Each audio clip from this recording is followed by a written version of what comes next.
जी नमस्कार, मेरा नाम राकेश कुमार। स्वागत है आपका राकेश कुमार ऑफिशियल के यूट्यूब चैनल पे। हाजिर हूँ आपके सामने आज एक क्लास साथ। आज हम पढ़ेंगे भारतीय संविधान के आर्टिकल 42, 43 और 44।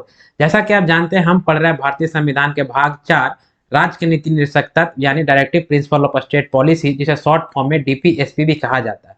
इस भाग 4 में कितने अनुच्छेद है? अनुच्छेद 36 से लेकर के 51 तक, जिसमें हमने अनुच्छेद 36 से लेकर के 41 तक हम कर चुके हैं। तो चलिए आज हम देखते हैं उससे अगला आर्टिकल यानी आर्टिकल 42 क्या कहता है। ठीक है, कौन सा आर्टिकल आज हम पढ़ने वाले हैं? आर्टिकल 42, 43 और 44। आर्टिकल 42 क्या कहता है? ठीक है, तो आर्टिकल 42 कौन सा आर्टिकल? आर्टिकल 42 में आपकी चर्चा है मनोचित दशा तथा प्रसूति सहायता का। किसकी चर्चा है? मनोचित दशा, मनोचित दशा तथा प्रसूति सहायता की। ठीक, किसकी चर्चा है? मनोचित दशा तथा प्रसूति सहायता, प्रसूति सहायता। देखिए, पहले हम समझेंगे मनोचित दशा क्या है, उसके बाद हम बात करेंगे प्रसूति सहायता के बारे में। देखिए, मनोचित दशा का मतलब होता है कि अगर आप किसी कर्मचारी से काम करा रहे हैं, ठीक है, किसी कर्मचारी से काम करा रहे हैं, तो ऐसा जरूरी नहीं है कि साल का 365 दिन वह एक जैसा ही रहे। हो सकता है कि कभी वह बीमार पड़ गया तो उसको स्वास्थ्य का ख्याल रखना है। जैसे किसी कर्मचारी को जॉन्डिस हो गया है, तो उसके अधिकारी जो उससे काम करवाते हैं, उसको इस बात का ध्यान रखना चाहिए कि जब तक उस बेचारे का तबीयत खराब है या बीमार है, उसे मतलब मेहनत वाले काम नहीं कराए जाए। यानी कि उसके मन को देखा जाए, वह उचित अवस्था में है कि नहीं है। यानी कि मनोचित दशा का मतलब क्या है कि उसके मन को देखा जाए कि वो उचित अवस्था में है कि नहीं। यानी कि वो बीमार है तो ठीक है, चलो कुछ कुछ बात, तो हमेशा लाइफ टाइम तो बीमार रहेगा नहीं। अगर कुछ समय के लिए अगर बीमार है, तो उसका अधिकारी को इस बात को समझना चाहिए कि चलो ठीक है, अभी वो बीमार है, उसे हम हार्ड वर्क नहीं देते हैं या जो मेहनत वाले काम है उसे हम नहीं करवाते हैं। यानी कि मनोचित दशा को देखना है। इसकी चर्चा कहाँ की गई है? आर्टिकल हम 42 में कही गई है। यानी आर्टिकल 42 में राज्य को यह आदेश दिया गया है कि आप, राज्य मतलब क्या है? केंद्र सरकार, राज्य सरकार और इवन प्रत्येक डिपार्टमेंट, मतलब भारत के तो 28 राज्य होंगे ही, साथ ही साथ वह प्रत्येक विभाग व प्रत्येक डिपार्टमेंट जो अपने आप में राज्य है। हमने बताया भी था कि जैसे रेलवे है, इनकम टैक्स है, आपका डिफेंस है, बिजली विभाग है, बीसीसीआई है, मतलब जो भी डिपार्टमेंट है जिसका अपना मंत्री और अपना पूरा पूरा का पूरा विभाग बैठता हो, उस भारत के 28 राज्य और प्रत्येक विभाग और डिपार्टमेंट को संविधान यह अधिकार देता है, मतलब संविधान यह आदेश देता है इन राज्यों को कि आप अपने कर्मचारी को क्या कीजिए? मनोचित दशा उपलब्ध कराइए। ठीक, किसमें चर्चा है? आर्टिकल 42 में चर्चा है। यानी किसी भी कर्मचारी से अगर आप काम करा रहे हैं तो उसका तबियत खराब है या बीमार पड़ जाता है, तो उसके स्वास्थ्य का यानी हेल्थ का भी ख्याल आपको रखना चाहिए। क्लियर है? रखना चाहिए। अच्छा, प्रसूति सहायता को अगर हम समझे, तो प्रसूति सहायता का मतलब क्या होता है कि जब कोई महिला प्रेग्नेंट होती है तो उसे हम क्या कहते हैं? उसे हम प्रसूति कहते हैं। जैसे कोई महिला है, काम कर रही है या सरकारी नौकरी करती है, प्राइवेट नौकरी जो यानी कि जॉब कर रही है, और जब उसका प्रसूति का समय आता है, तो डिलीवरी के 3 महीने पहले उससे मेहनत वाले काम नहीं लेने चाहिए या मेहनत वाले काम नहीं कराने चाहिए। कितने महीने पहले? 3 महीने पहले। और देखिए, नियमता तो ये कहता है कि डिलीवरी के 3 महीने आगे और 3 महीने बाद, यानी कि डिलीवरी मतलब जब डिलीवरी का समय होगा, तो डिलीवरी के 3 महीने पहले और 3 महीने बाद उसको छुट्टी दे दिया जाए और उसकी छुट्टी के साथ उसकी सैलरी नहीं काटी जाए। यानी प्रसूति सहायता के तहत टोटल कितने महीने छुट्टी देना है? तो डिलीवरी के 3 महीने आगे, कितने? 3 महीने आगे यानी 3 महीना पहले और 3 महीने बाद। और क्या करना है? 3 महीने बाद जो है उसको क्या करना है? छुट्टी देना है। टोटल 3 महीना, 3 महीने कितना हो जाएगा? यानी कि 6 महीने का जो है उसको छुट्टी देना चाहिए। नियमता ये कहता है। और इसे जो है वो केंद्र सरकार, राज्य सरकार, इवन प्रत्येक डिपार्टमेंट को कहा गया है कि चलिए आप इसे जो है अपने यहाँ इम्प्लीमेंट कीजिए कि जो भी महिला आप विभाग में या डिपार्टमेंट में काम कर रही है, और जब उसका प्रेग्नेंट का मतलब प्रसूति का समय आएगा, तो डिलीवरी डेट के जो है 3 महीने आगे और 3 महीने बाद क्या देना है? उसे छुट्टी देना है और उसे सैलरी भी नहीं काटनी है। ठीक है, यह राज्य सरकार, केंद्र सरकार, इवन प्रत्येक डिपार्टमेंट को कहा गया है कि आप आपको अपने यहाँ इसीलिए इम्प्लीमेंट कीजिए। क्योंकि देखिए, राज्य सरकार, केंद्र सरकार अपने यहाँ इम्प्लीमेंट भी कर ली है। ठीक है, कर लिया गया है। और उसकी सैलरी भी नहीं काटी जाती है। लेकिन आप सोचिए संविधान जो हमारा कितना खूबसूरत है, ये मतलब किन किन चीजों के पे है आपका जोर दिया गया है, प्रत्येक बारीकी से चीजों को, मतलब जो भी लोगों को समस्या हो सकती है उसके बारे में प्रावधान पहले से ही किया गया है। यानी डॉक्टर भीमराव अम्बेडकर मतलब कितने सोच समझ करके जो है संविधान को उन्होंने मतलब बनाया था। यानी प्रसूति सहायता के समय जो है वह 3 महीने आगे और 3 महीने बाद में क्या देना है, छुट्टी देना है और उसे किसी प्रकार की सैलरी भी नहीं काटना है। लेकिन फिर जो है इसका बहुत ही ज़्यादा मिसयूज़ होने लगा। मिसयूज़ कैसे? मिसयूज़ कैसे कि जैसे सपोज़ कीजिए किसी महिला का जो है वो 8 गो लड़का हो गया और वो 6-6 महीना करके 8 बार छुट्टी लेगा। तो पता चला कि अपने पूरे सर्विस लाइफ़ का मतलब 6-6 महीना करके करेगा तो 4 साल जो है वो छुट्टी में ही काट दिया गया। तो इसका बहुत ही ज़्यादा मिसयूज़ होने लगा। किसी को 8 गो लड़का है, किसी को 6 गो लड़का है, मतलब किसी का 10 ठो बच्चा है, कोई लिमिटेशन तो पहले था नहीं। तो फिर जो है नियम ये बनाया गया कि ऐसे काम नहीं चलेगा। आपको जो है वह 2 बच्चों के लिए यह कानून जो है आपको एप्लीकेबल होगा कि 2 बच्चों के लिए अगर कोई महिला जॉब करती है, तो उसे 2 बच्चों के लिए ही 6 महीना यानी डिलीवरी का 3 महीना आगे और 3 महीना बाद तक 2 ही बार यानी कि 2 ही बच्चों के लिए जो है छुट्टी दी जाएगी। क्लियर है? प्रसूति सहायता का मतलब ऐसा नहीं कि आप जो है कितना ही बच्चा आपका हो, आपको हमेशा जो है 6-6 महीने करके आप छुट्टी ले सकते हैं, ऐसा नहीं है। अब कितने बच्चों के लिए एप्लीकेबल कर दिया गया? 2 बच्चों के लिए। तो इसकी चर्चा कहाँ की गई है? आर्टिकल 42 में। आर्टिकल 42 में हम मनुष्य दशा तथा प्रसूति सहायता के बारे में चर्चा की गई है। क्लियर है? आर्टिकल 42 क्लियर है? अच्छा, अभी देखते हैं अगला आर्टिकल, आर्टिकल 43 क्या कहता है? कौन सा आर्टिकल? आर्टिकल 43।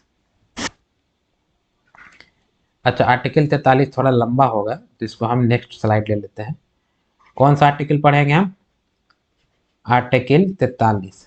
देखिए आर्टिकल 43 में कहा गया है कि न्याय संगत वेतन, किसकी चर्चा है? न्याय संगत वेतन की चर्चा है।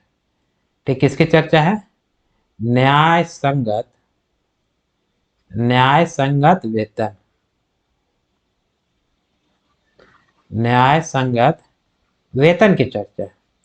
देखिए न्याय संगत वेतन का मतलब होता है कि आप किसी कामगार से काम करा लिए हैं, जैसे दिन भर काम कराए और शाम को उसको 10 गो रुपया दे दिए या 50 गो रुपया दे दिए कि ठीक है चलो जाओ। ऐसा आपको नहीं करना। ठीक है, ऐसा आपको नहीं करना। यानी अगर आप किसी कामगार से या किसी लेबर से आप काम कराए हो तो उसे जो है इतना तो वेतन देना चाहिए, यानी इतना तो वेतन देना है कि जिससे वो अपना जीवन निर्वाह कर सके, जीवन जी सके, जीवन काट सके। यानी कि आपको वेतन में जो है वह न्याय करना। ऐसा नहीं है कि हम काम करा लिए और कोई मजदूर जो हो सकता है कि मजबूरी में हो या उसे कोई काम नहीं मिल रहा है, आप उसे कहेंगे ठीक है तुम मेरा काम कर दो और एक दिन का मजदूरी सपोज मान लिया जाए 500 रुपया है और उसे कहेंगे उसको काम नहीं, बेचारा मजबूर है, तो आप उसे काम करा ले, बोला कि तो ऐसे खाली बैठा हुआ था, ठीक है चल पकड़ 50 रुपया पकड़ और चल यहाँ से निकल। ऐसा आपको नहीं करना। मतलब इतना तो जीवन जीने के लिए उसको वेतन आपको देना चाहिए। किसमें कहा गया? आर्टिकल 43 में कहा गया है। और न्याय संगत वेतन को क्या कह सकते हैं हम? न्याय संगत वेतन को हम निर्वाह योग्य वेतन भी कहा जाता है। क्या कहा जाता है? निर्वाह योग्य वेतन।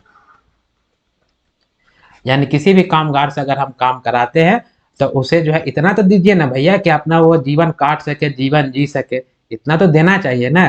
तो न्याय संगत वेतन चेक की चर्चा कहाँ की गई है? आर्टिकल 43 के अंतर्गत की गई। आर्टिकल 42 में हमने पढ़ा मनोचित दशा तथा प्रसूति सहायता और आर्टिकल 43 में न्याय संगत वेतन देना है, मतलब लेबर को या जो कामगार या जिसी से भी आप काम कराते हैं। ठीक, आर्टिकल 43 के क में, आर्टिकल 43 के क में किसकी चर्चा है? इसमें कहा गया है कि उद्योग प्रबंधन में कामगारों की भागीदारी होनी चाहिए। किसमें? उद्योग प्रबंधन में कामगारों की भागीदारी होनी चाहिए। जैसे कोई उद्योग है और आप वहां पर अगर मान लिया प्रबंधन कर रहे हैं, प्रबंधन का मतलब होता है मैनेजमेंट कर रहे हैं, तो वहां पे काम करने वाले कामगारों की भागीदारी होनी चाहिए। किसमें कहा गया? आर्टिकल 43 के क में कहा गया। ठीक है, जैसे मान लिया जाए आप उद्योग मतलब क्या है? फैक्ट्री, और प्रबंधन मतलब मैनेजमेंट, यानी फैक्ट्री मैनेजमेंट के अंतर्गत फैक्ट्री में जो भी काम करते हैं वहां पे कामगार है या कर्मचारी है, उनकी भागीदारी फैक्ट्री मैनेजमेंट बनाने में होनी चाहिए। जैसे फैक्ट्री का मैनेजमेंट कौन होता है? अपर मैनेजमेंट होते हैं जो पॉलिसी बनाते हैं। क्लियर है? मिडिल मैनेजमेंट होते हैं और लोअर मैनेजमेंट होते हैं। लोअर मैनेजमेंट जो है वो डायरेक्ट किससे कनेक्ट होते हैं? वहां पे मतलब कामगार से कनेक्ट होते हैं, वहां के लेबर से कनेक्ट होते हैं।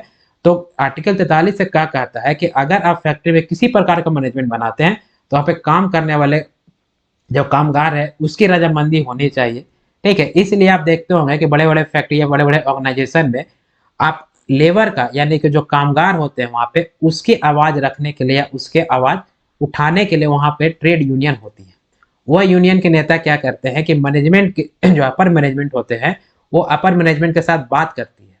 क्लियर है, क्या करती है, बात करती है, और वह कोशिश करती है कि कोई भी ऐसा पॉलिसी नहीं बनाया जाए जो कामगारों के हित में ना हो।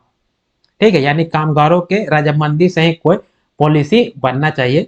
तो फैक्ट्री मैनेजमेंट आप कीजिए, कोई दिक्कत नहीं है, आप फैक्ट्री मैनेजमेंट कीजिए, लेकिन आप वहां पे काम करने वाले कामगारों की भागीदारी भी होनी चाहिए। ऐसा नहीं कि हम जो है कुछ से कुछ जो है पॉलिसी बना लेंगे और जबरदस्ती हम काम कराएंगे, ऐसा आपको नहीं करना है। किसमें कहा गया, आर्टिकल 43 से कम है। अच्छा, अगर आप अपर मैनेजमेंट जो अपना मनमानी भी करता है तो क्या इसका जो है आप इसके लिए न्यायालय जा सकते हो, नहीं जा सकते, क्योंकि आर्टिकल 36 से लेकर के 51 तक जो भी प्रावधान है उसके तहत आप न्यायालय नहीं जा सकते। क्लियर है, क्या कर सकते हैं, न्यायालय नहीं जा सकते। यह आपके भलाई के लिए दिया गया है, या आपके देश की भलाई के लिए दिया गया, आपको अधिकार दिया कि चलो ठीक है, आप लोग कल्याण के लिए, लोगों कल्याण के लिए आपको पहले संविधान में लिख दिया गया किसी लोगों का कल्याण हो, लेकिन आप इसके लिए न्यायालय नहीं जा सकते, पहले ही आर्टिकल 37 के अंतर्गत कह दिया गया।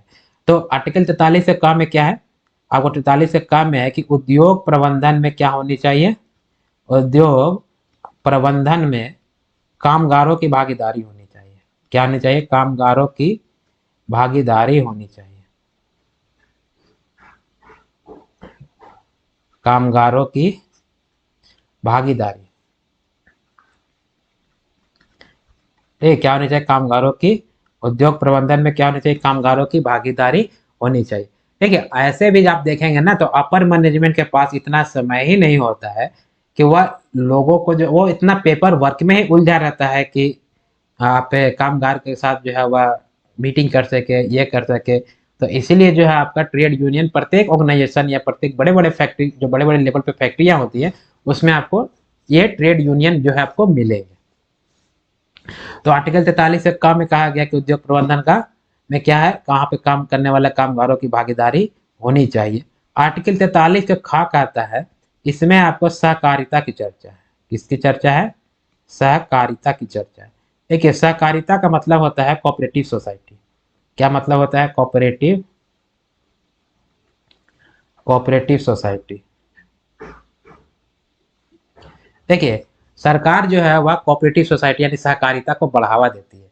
सहकारिता में क्या होता है कि आप मतलब एक कमेटी बनाई जाती है। आप इस तरह से समझ सकते हैं कि जैसे गांव में किसान जो किसानी करते हैं या खेती करते हैं उसमें सबसे ज्यादा प्रॉफिट अगर देखा जाए तो सब्जियों में सबसे ज्यादा प्रॉफिट है। प्रॉफिट कितना, मतलब जितना उत्पादन का लगभग 30% जो है आपको किसानों क्या होती है, सब्जियों में प्रॉफिट होती है। लेकिन सब्जियों का दिक्कत ये है कि वह बहुत ही जल्दी सड़ने लगती है, गलने लगती है। जैसे टमाटर ले लीजिए, बैगन ले लीजिए, या कोई भी और सब्जियां ले लीजिए, बहुत ही जल्दी खराब हो जाती है। तो गांव के छोटे लेवल यानी ग्राउंड लेवल पे क्या होना चाहिए, एक कोल्ड स्टोरेज की व्यवस्था होनी चाहिए। तो इसमें जो है एक कमेटी बनाई जाती है, 10 लोगों की, 15 लोगों की, 20 लोगों की एक कमेटी बना दी जाती है। वह कमेटी जो है वह जाएगी और वह वहीं के लोगों का कमेटी होता है, वह एक जगह डिसाइड करे कि चलो हाँ यहाँ पे जो है वह आने और जाने का मतलब सही बंदोबस्त है, तो वहां पर एक कोल्ड स्टोरेज बना दिया जाए। और वह कोल्ड स्टोरेज बनाने में 10 लोग कमेटी क्रिएट कर दिया जाए, उसके अनुसार आपका कोल्ड स्टोरेज जो है वह बन जाएगा।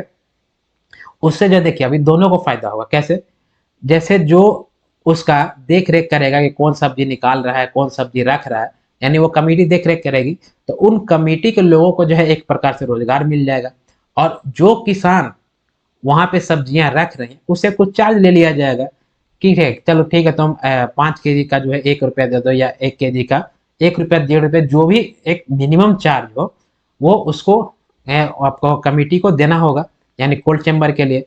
तो इससे क्या है कि किसान के जो सब्जियां है वो सड़ने से बच गए, गलने से बच गए, क्योंकि ज्यादा से ज्यादा तो गल ही जाते हैं ना, 5 दिन 6 दिन मैक्सिमम रह पाता है। तो इसलिए जो है वो गांव के छोटे ग्राउंड लेवल पे क्या होनी चाहिए, आपकी कोल्ड स्टोरेज की व्यवस्था होनी चाहिए। तो सरकार तो चाहती है कि चलो ठीक है हम इसका व्यवस्था कर सकते हैं, लेकिन सरकार के पास इतना समय नहीं है कि प्रत्येक चीज का वो डाटा अपने पास रख सकती है। तो सरकार क्या करती है कि सहकारिता को बढ़ावा देती है। अच्छा, आपके मन में यह प्रश्न आना चाहिए कि ठीक है वो 10 लोगों का कमेटी है तो कोल्ड स्टोरेज जो बनेगा उसके लिए पैसे कौन देंगे? या क्या कमिटी के लोग देंगे या किसान देंगे या कौन देगी? देखिए, अगर कोल्ड स्टोरेज ये बढ़ावा कौन दे रहा है? सरकार बढ़ावा दे रहा है। तो ये सरकार की जिम्मेदारी बनती है कि आपको सरकार क्या कह रहा है कि चलो ठीक है कोल्ड स्टोरेज बनाना चाहिए। सरकार तो आपको भलाई के लिए बहुत सारे प्रावधान करते हैं, तो बहुत सारे व्यवस्था करते हैं, तो सरकार क्या करेगी कि ठीक है चलो कोल्ड स्टोरेज बनाने के लिए कुछ पैसे जो है आपको वह दे देगी, यानी कोल्ड स्टोरेज बनवा देगी या उसकी व्यवस्था कर देगी। लेकिन उसके देख रेख के लिए भी तो लोग होने चाहिए ना। अब पता चला कि सरकार जो है वो अपने लोग वहां पे डिप्यूट करेंगे, उसको सैलरी देंगे, तो थोड़ा सा मतलब क्रिटिकल हो जाएगा। तो उससे क्या है कि एक कमेटी बनाई जाती है। आप कमेटी के तहत जो है क्या कर सकते हैं, कोल्ड स्टोरेज की व्यवस्था, मतलब एक एग्जाम्पल के रूप में हम बात किए। तो सहकारिता के थ्रू जो है इसका पॉसिबल है, सहकारिता के थ्रू जो है ये चीज संभव हो सकता है। या आप मतलब कोई भी ऑर्गेनाइजेशन में देखेंगे तो एक कोऑपरेटिव सोसाइटी बैंक भी होता है। वहाँ पे कोऑपरेटिव सोसाइटी बैंक में मतलब एक फंड होता है, क्लियर है? उस फंड के तहत जो है वहाँ पे जो काम करने वाले लोग होते हैं वह आसानी से जो है वह लोन ले सकते हैं। उसमें भी जो आपको 3 प्रकार का लोन होता है, इंटरमीडिएट लोन, शॉर्ट लोन और आपका लॉन्ग लोन। तो इसमें जो है वो तुरंत आपको पैसे अगर जरूरत पड़ता है तो आप तुरंत जो है वहाँ पे लोन ले सकते हैं। बैंक में क्या है कि थोड़ा सा लंबा प्रोसेस है और बैंक में थोड़ा इंटरेस्ट रेट भी ज़्यादा होता है, लेकिन वह कोऑपरेटिव सोसाइटी बैंक जो है वो आपको लोन प्रोवाइड कर देगी। वहाँ पे इंटरेस्ट जो है वो कम होता है और तुरंत, यानी कि आप सुबह में एक फॉर्म भरना होता है, वहाँ पर अपना नाम डालिए, अपना डिटेल वगैरह सब डालिए, आपको शाम तक जो है क्या होगी, लोन अप्रूव होकर के आपको पैसे क्रेडिट अकाउंट में हो जाएंगे। तो कहने का अर्थ ये है कि जो व्यवस्था सरकार जो है नीचे ग्राउंड लेवल पे नहीं कर पाती है, तो सरकार कहती है कि ठीक है चलिए इसको जो है आप अपने लेवल पे कीजिए, हम व्यवस्था करेंगे, आप इसको अपने हिसाब से चलाइए। तो इस चीज को जो है सहकारिता यानी कोऑपरेटिव से क्या है, संभव किया जा सकता है। ठीक है, तो इसकी चर्चा कहाँ की गई है? तो आर्टिकल 43 के ख में किया गया। तो आपसे प्रश्न पूछा जाएगा कि संविधान में सहकारिता की चर्चा है कि नहीं है? तो आपको सहकारिता की चर्चा है। कहाँ है? तो भाग 4 के आर्टिकल 43 के मतलब बी में इसकी चर्चा की गई है। क्लियर है? यानी आर्टिकल 43 में क्या है, न्याय संगत वेतन, यानी किसी से काम कराए हैं तो उसे मतलब वेतन में न्याय करना है। वेतन में क्या करना है, न्याय करना है। ऐसा नहीं कि हम कुछो से कुछो उसको पैसा देंगे और बोलेंगे कि जबरदस्ती तुम काम करवे करो, ऐसा नहीं करना है। क्लियर है? आर्टिकल 43 से क में क्या था कि आपको उद्योग प्रबंधन में कामगारों की भागीदारी होनी चाहिए। आर्टिकल 43 से ख में सहकारिता यानी कोऑपरेटिव की चर्चा की गई है। तो क्लियर है आर्टिकल 43। चलिए अगला देखते हैं कि आर्टिकल 44 क्या कहता है। ठीक, कौन सा आर्टिकल? आर्टिकल 44 क्या कहता है? देखिए आर्टिकल 44 का अगर बात करेंगे, ये इंपॉर्टेंट है और इससे प्रश्न पूछा भी जाता है। और ये जो है आपका अभी के चुनाव के मुद्दे में, समय में बहुत बड़ा मुद्दा ये बना हुआ है। ठीक है, तो आर्टिकल 44 में है आपका समान नागरिक संहिता। क्या है? समान नागरिक संहिता। नागरिक संहिता, देखिए समान नागरिक संहिता को हम यूनिफॉर्म सिविल कोड भी कहते हैं। क्या कहते हैं? Uniform civil code. क्लियर है? तो पहले हम समझते हैं कि आखिर समान नागरिक संहिता है क्या। देखिए पहले अगर देखा जाए समान नागरिक संहिता, संहिता, संहिता का मतलब होता है कि नियम कानून का संग्रह। जैसे आपका आचार संहिता, चुनाव का नियम कानून। तो समान नागरिक संहिता मतलब क्या है कि नागरिक के लिए कुछ कानून और नियम बनाए गए हैं। यानी इस समान नागरिक संहिता का अर्थ होता है कि शादी विवाह तथा वसीयत का कानून, इसमें मेन रूप से जो है 3 चीजों को इसमें डाला गया है।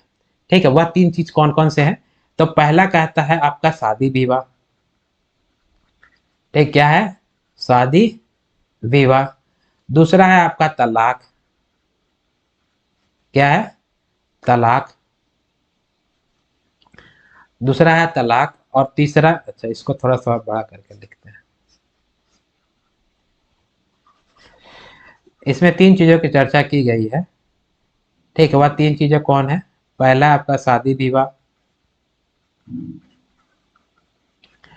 दूसरा है तलाक मतलब डाइवोर्स। देखिए शादी और विवाह एक ही चीज है। हिंदी में शादी कहेंगे और उर्दू में जो है विवाह कहा जाता है। तलाक मतलब डाइवोर्स और तीसरा होता है वसीयत। तीसरा क्या है? वसीयत। हम देखते हैं। तो सबसे पहले हम समझते हैं शादी, यानी कि शादी विवाह में क्या ऐसा कानून बनाया गया है।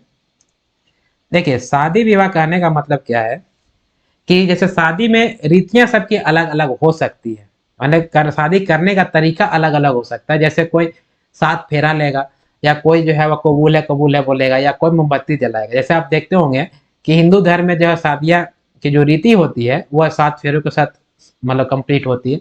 वही अगर मुस्लिम धर्म में जाएंगे तो कबूल है बोला जाता है। आप क्रिश्चियन में अगर जाते हैं तो वहां पे मोमबत्तियां जलाई जाती है, मतलब चर्च में जाकर के मोमबत्तियां जला करके शादियां होती है। या ईसाई धर्म में आप देखेंगे, ईसाई में हो गया, आप सिख धर्म में देखेंगे तो वहां पर गुरुद्वारा में जाकर के आपकी शादियां संपन्न होती है। तो रीतियां सबकी अलग अलग हो सकती है, लेकिन कुछ कानून जो है वो सबके लिए सेम होगा। ठीक है, वह क्या होगा, सबके लिए सेम होगा। तो वह कानून क्या है कि जैसे एक व्यक्ति एक से ज्यादा विवाह नहीं कर सकता। क्या है, एक व्यक्ति एक से ज्यादा विवाह नहीं कर सकता, वह सबके लिए क्या होगा, सेम हो जाएगा। मतलब क्या है, इसमें क्या कर सकते हैं, यानी कि एक व्यक्ति जो है,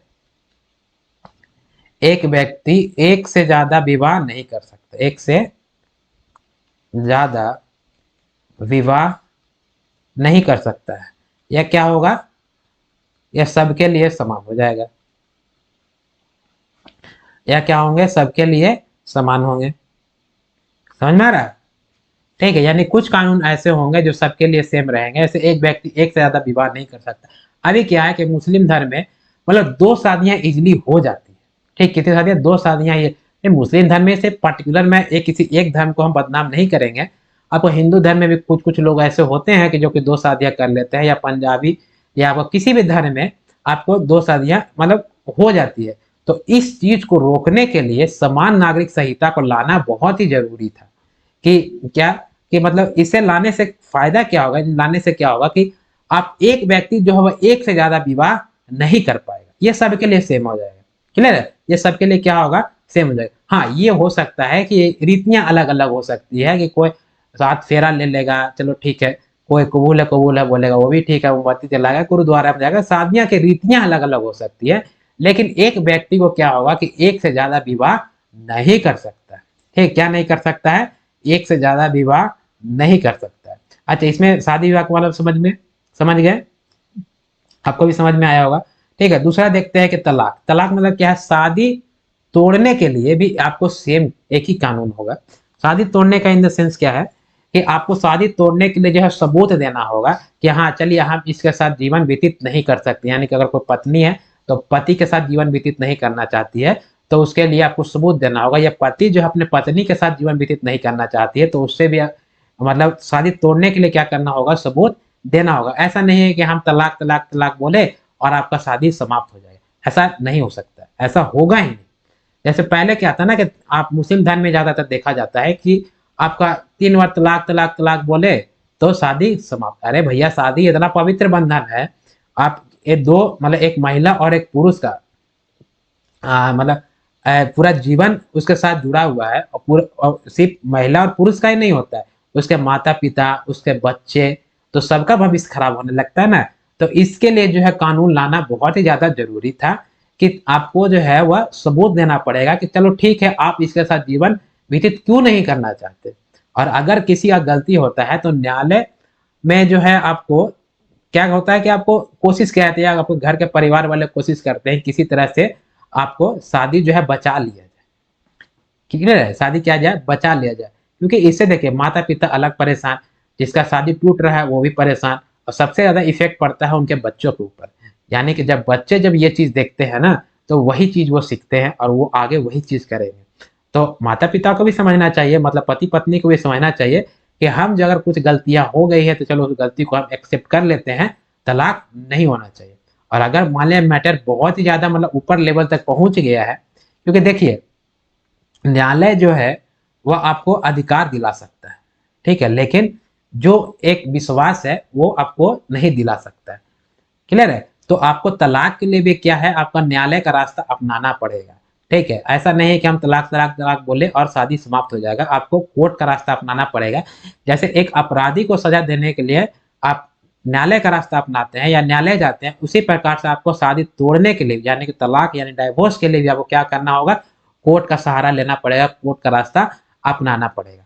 और आपको वैलिड रीजन बताना पड़ेगा। चलिए ठीक है, आपको सबूत देना हो कि आप पति हो या पत्नी, आप इनके साथ शादी क्यों तोड़ना चाहते हैं।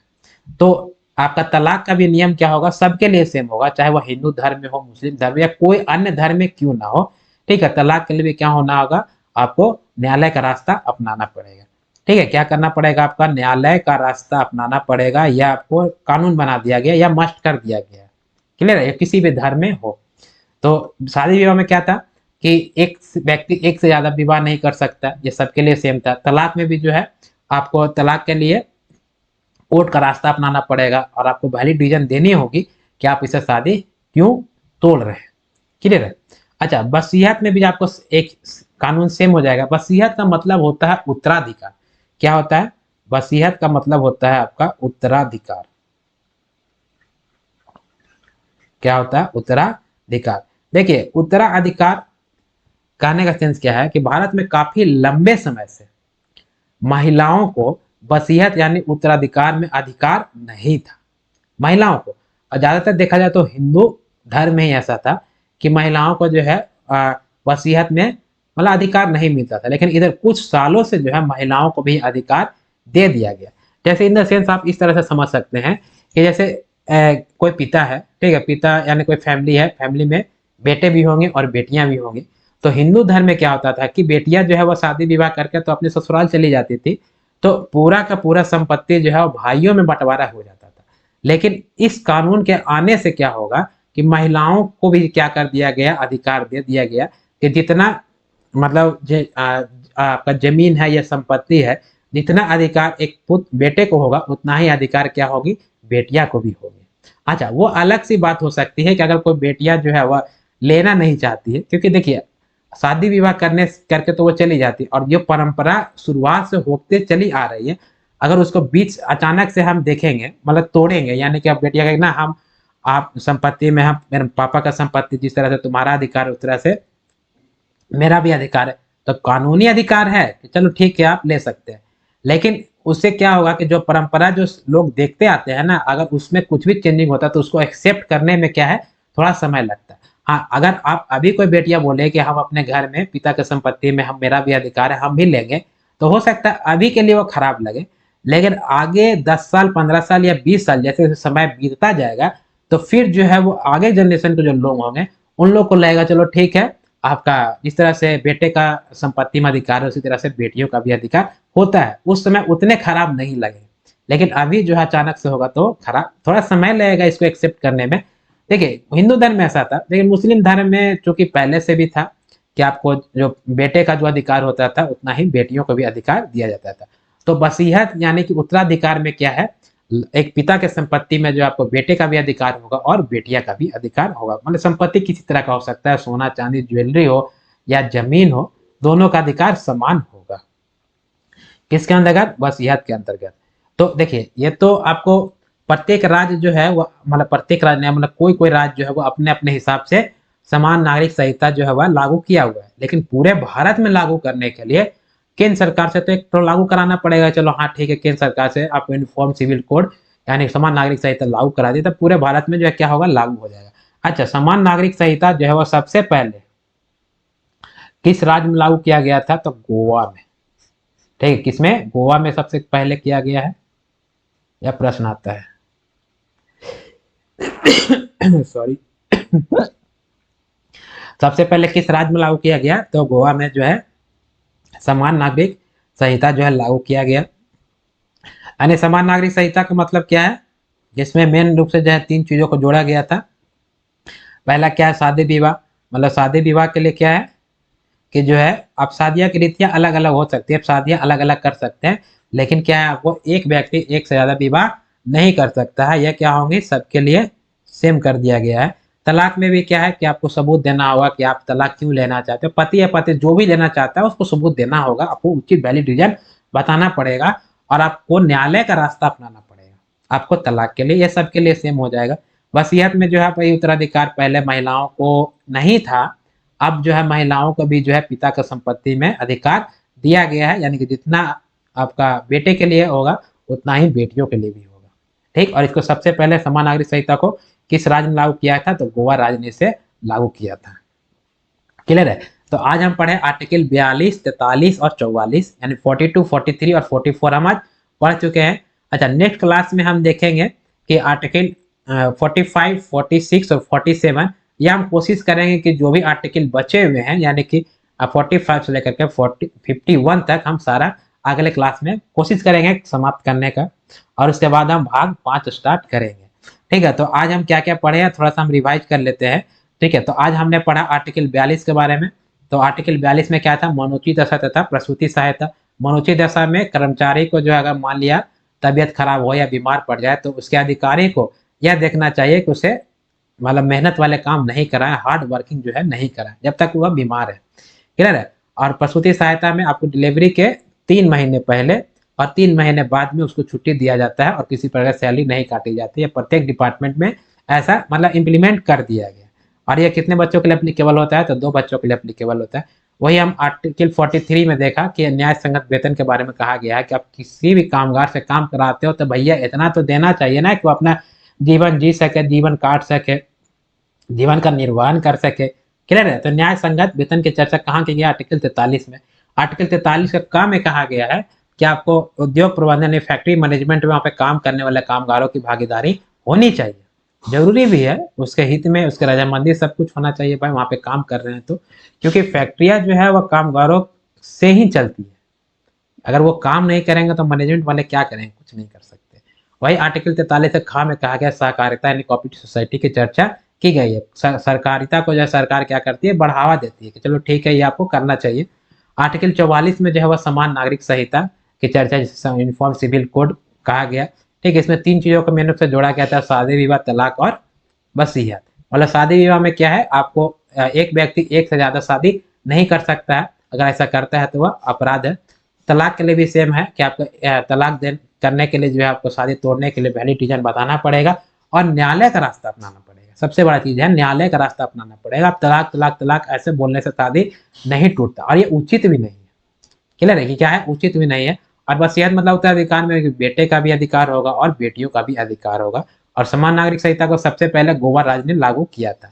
तो आप देखा जाए तो आर्टिकल 44 जो है वो मुख्य रूप से देखा जाए तो महिलाओं के लिए, किसके लिए, महिलाओं के लिए। क्योंकि आप देखिए शादी विवाह देखा जाता है तब शादी विवाह में पुरुष ही देखते होंगे 2 शादियां कर लेती है, उनकी 2 बीवियां या 3 बीवियां या 3 पत्नियां होती है। लेकिन आपने कभी ये सुना है कि एक महिला का जो है वो 2-2 पति हो, 3-3 पति हो, ऐसा नहीं होता है। तो ये महिलाओं के हक के लिए यह समान नागरिक संहिता लाया गया है। या तलाक में भी जो है वो आप ज्यादातर केस देखा जाता है कि पुरुष ही 2 शादी 3 शादी कर लिए तो पुरुष ही मतलब पुरुष की तरफ से ही शादियां तोड़ी जाती है। जरूरी नहीं है, आपको महिला के साइड में से भी होता है। और वसीयत में भी जो है महिलाओं को अधिकार दिया गया। तो समान नागरिक संहिता मोटे तौर पे देखा जाए तो महिलाओं के अधिकार जो है वह दिए गए हैं, किसमें, शादी विवाह में, तलाक में और वसीयत मतलब उत्तराधिकार में। क्लियर है। तो आशा करता हूँ कि आप मैं जो समझाने की कोशिश कर रहा हूँ 42, 43, 44 और आपको समझ में आया होगा। ठीक है, अब थोड़ा सा हम रिवाइज कर लेते हैं पहले का क्लास कि हमने भाग 4 में क्या क्या हमने पढ़ा था। देखिए भाग 4 में हमने आर्टिकल 36 से 51 तक था, जिसमें 36 से 41 तक हम कर चुके थे, आज हम कर लिए 42, 43, 45। बाकी के हम अगले क्लास में कोशिश करेंगे कि खत्म कर दें। तो आर्टिकल 36 में क्या था कि राज्य के नीति निदेशक तत्व की परिभाषा दी गई। परिभाषा क्या था कि राज्य का नीति निदेशक तत्व एक लोक कल्याणकारी योजना है जिसे संविधान अपने नागरिकों को देना चाहता है आपके भलाई के लिए, देश की भलाई के लिए। मतलब राज्य के नीति निदेशक तत्व समाज के अंदर सामाजिक और आर्थिक बराबरी लाने की बात करता है। ठीक है, क्या चीज, किस चीज का बात करता है, सामाजिक और आर्थिक बराबरी लाने की बात करता है। यानी कि जो समाज में पीछे रह गया उसे आगे लाई ताकि सामाजिक बराबरी हो सके, या जो पैसे से पीछे रह गया उसे चलो ठीक है सरकार कुछ पैसे दे देगी ताकि आर्थिक बराबरी लाया जा सके। तो समाज में आर्थिक और सामाजिक बराबरी लाने की बात कौन करता है, तो आर्टिकल मतलब राज्य के नीति तत्व करते हैं, जिसकी चर्चा कहाँ की गई, इसकी परिभाषा। यानी कि 36 में क्या है, आपको परिभाषा दी गई है, directive principle of state policy, जो डीपीएसपी की परिभाषा दी गई। आर्टिकल 37 में क्या था भाई, आर्टिकल 37 में कहा गया कि अगर राज्य यानी कि भारत के 28 राज्य और प्रत्येक डिपार्टमेंट या विभाग जो अपने आप में राज्य है, अगर इसमें लिखे गए यानी कि भाग 4 के अंतर्गत जो भी कानून और प्रावधान बनाए गए, अगर आपको राज्य नहीं देती है तो आप इसके लिए न्यायालय नहीं जा सकते। क्या नहीं कर सकते हैं, न्यायालय न्यायालय आप नहीं जा सकते। किसमें कहा गया? आर्टिकल 37 में। आर्टिकल 38 में हमने बताया था कि आप यह लोक कल्याण के लिए, ठीक है, क्या है? यह कल्याणकारी योजना है। क्या है? कल्याणकारी योजना है, मतलब कि लोगों के कल्याण के लिए दिया गया है। ऐसा नहीं कि यह राज्य के नीति के तहत जो है सरकार के फेवर में काम करेगी, ऐसा करेगी? नहीं कर सकती है। या जनता के खिलाफ काम करेगी, ऐसा नहीं कर सकती। जब भी काम करेगी तो लोगों के कल्याण के लिए दिया गया है, ठीक है। और राज्य के नीति तत्व को हमने बताया था कि केटी शाह बहुत बड़े विद्वान थे, उन्होंने कहा था कि राज्य के नीति तत्व उस चेक के समान है जिसे पैसे बैंक अपने मर्जी से देती है। मन होगा तो देगा, मन नहीं होगा तो नहीं देगा। उसके लिए आप न्यायालय नहीं जा सकते हो। समान, इसमें क्या था कि आपको समान काम के लिए क्या करना है? समान वेतन मिला जाएगा। मतलब समान काम के लिए, ठीक है, समान काम के लिए क्या था कि समान वेतन की चर्चा किसमें की गई थी? आर्टिकल 39 में किया गया था कि एक जैसा काम जो है कोई महिला कर रही है, कोई पुरुष कर रहा है, तो उसको वेतन समान देना है। अगर नहीं भी देता है तो आप इसके लिए न्यायालय जा ही नहीं सकते, कुछ नहीं कर सकते हो। तो समान काम के लिए समान वेतन की चर्चा आपको 39 में था। 39 के क में हमने क्या पढ़ा था? 39 के क में हमने देखा था कि आपको निःशुल्क विधि सहायता की चर्चा की गई थी कि अगर आप सरकारी मतलब कोई भी सहायता अगर चाहते हो तो सरकार जो आपको निःशुल्क कानूनी सहायता आपको प्रदान करेगी, ठीक है। इसमें था आर्टिकल 39 के क में। वही आर्टिकल 40 में जो हमने ग्राम पंचायत के बारे में पढ़ा था, किसके बारे में? ग्राम पंचायत के बारे में। ग्राम पंचायत को जो है कट्टर समर्थक थे महात्मा गांधी और भीमराव अम्बेडकर साहब जो है इसके क्या थे? मतलब कि विरोधी थे। वो नहीं चाहते थे कि ग्राम पंचायत जो है संविधान में लाया जाए। यानी ग्राम पंचायत में मतलब, लेकिन वास्तविकता यही है कि ग्राम पंचायत का मतलब गाँव के जो भी विकास होता है वह ग्राम पंचायत ही करती है। तो इसलिए संविधान में इसको लाना भी ज़रूरी था। तो बहुत झमेला हो रहा था दोनों के बीच में। वो कह रहे थे लाओ, ये कह रहे थे नहीं लाओ। फिर आपका राजेंद्र प्रसाद बाबू आए और उन्होंने कहा कि चलो ठीक है, दोनों का सॉल्यूशन कर दिया जाएगा। इसे राज्य के नीति तहत भाग संविधान का भाग 4 में डाल दीजिए। जिस राज्य का मन होगा वो लागू करेगा, जिस राज्य का मन नहीं होगा वो लागू नहीं करेगा। तो सबसे पहले इसको जो है राजस्थान ने लागू किया। आपको चूंकि महात्मा गांधी इसके समर्थक थे, इसलिए महात्मा गांधी के जन्मदिन के शुभ अवसर पे इसे लागू किया गया 2 अक्टूबर 1959 ईस्वी में। किसे? ग्राम पंचायत को अब राजस्थान के नागौर गांव में लागू किया गया। फिर देखा गया कि चलो राजस्थान के गांव की जो है समस्याएं जो है तत्काल सॉल्व होती जाए, बाकी लोगों बाकी गांव में ऐसा नहीं होता था। तो इसे जो है पूरे भारत में लाने के लिए उसमें भारत के प्रधानमंत्री थे पीवी नरसिम्हा राव। उन्होंने जो है 73वां संविधान संशोधन के तहत जो 1992 में हुआ था, आपको इसे जो है क्या कर दिया गया, पूरे भारत के प्रत्येक राज्य को बोला गया कि आपको ग्राम पंचायत जो है आपको लाना ही होगा। चूंकि लागू हुआ था 24 अप्रैल 1993 ईस्वी में, हमने पढ़ाया है, ठीक है। तो कंपलसरी कर दिया गया कि भारत के प्रत्येक राज्य को जो है ग्राम पंचायत लाना है। और ऐसे भी भाग 4 के अंतर्गत जो भी प्रावधान किए गए हैं, अगर उसको इन्फोर्स करना है, अगर उसको मतलब पूरे सभी के लिए अगर वैलिड बनाना है कि नहीं आपको करना ही होगा, तो उसको यहाँ से मतलब कि फोटो कॉपी करके या कहीं दूसरे आर्टिकल में क ख ग घ अंतर्गत जो है अनेक प्रावधानों के तहत आपको जोड़ना पड़ेगा। तो ग्राम पंचायत जो है वह आपको आर्टिकल 243 क से लेकर के अड़ा तक अनेक प्रावधान के तहत क्या कर दिया गया? जोड़ दिया गया, ठीक है। तो ग्राम पंचायत की चर्चा किसमें की गई थी? तो आर्टिकल 40 में की गई थी। वही आर्टिकल 41 में अखबार ने बताया था कि कुछ दशाओं में क्या होगी? सरकारी सहायता दी जाएगी, ठीक है। मतलब सरकारी सहायता जो है वह आर्टिकल 41 में था। जैसे जो व्यक्ति बूढ़े हो रहे हैं उन्हें वृद्धा पे, क्योंकि बूढ़े लोग तो काम कर नहीं पाएंगे, तो सरकार की तरफ से चलो कुछ पैसे मदद कर दिए जाते हैं पेंशन के रूप में, तो उसे हम वृद्धा पेंशन कहते हैं। या जो गरीब महिलाएं जिनके पति का देहांत हो जाता है तो विधवा पेंशन दिया जाता है। या आप अभी भी आवास बनाने, घर बनाने के लिए सरकार की तरफ से आवास योजना के तहत आपको पैसे दिए जाते हैं। या आयुष्मान भारत के तहत जो आपको हॉस्पिटल में जो है आपको ट्रीटमेंट होता है। तो ये सब सरकार की तरफ से जो आपकी भलाई के लिए दिया जाता है। अगर आपको नहीं दिया जाता है तो आप उसके लिए न्यायालय आप नहीं जा सकते हैं। वो पहले ही आर्टिकल 37 में ही आपको कह दिया गया है। तो आज के लिए बस इतना ही रखते हैं।